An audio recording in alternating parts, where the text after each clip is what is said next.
Other exams में भी हो सकता है लीक्स हो रहे हों, वो निकल के ना आ रहे हों, है ना।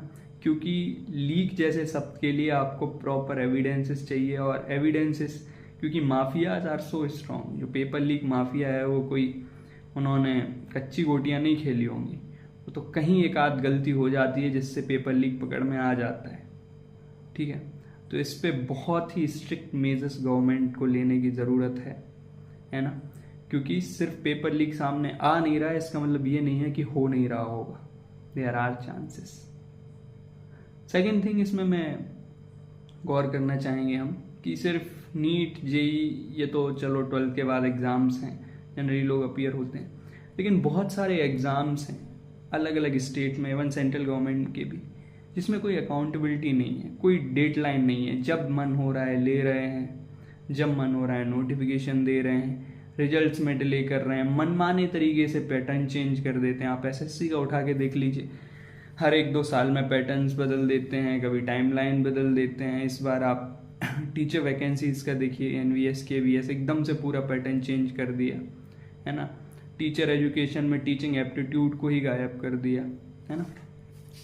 और कभी आप 1 महीने के अंतर से 2 टायर 1 टायर 2 करा लेते हैं, और उसके बाद जब तक आपका मन है रिजल्ट लटका के रखते हैं।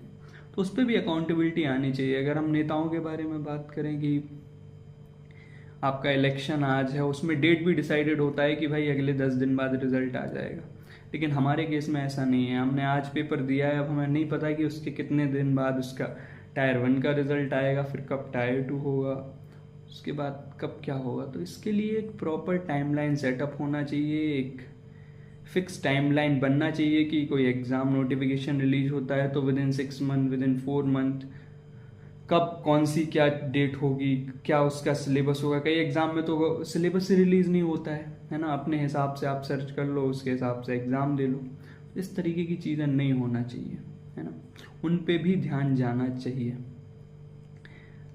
तीसरी चीज़ एक और बहुत बड़ी इम्पॉर्टेंट है, वो है फॉर्म फीस।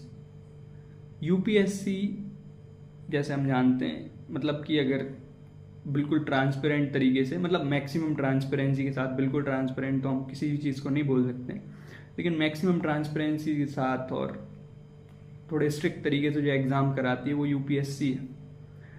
तो यूपीएससी के एग्ज़ाम्स में फॉर्म फीस 100 रुपये होती है, लेकिन आप उठा के देख लीजिए अलग अलग स्टेट गवर्नमेंट में, बीजेपी के वाले स्टेट गवर्नमेंट्स में बच्चों से इतनी ज़्यादा, बेरोजगार लोगों से इतनी ज़्यादा फीस वसूल रहे हैं, 1000 रुपये, 1200 रुपये, है ना। और वैकेंसी निकालते हैं 1000, 1500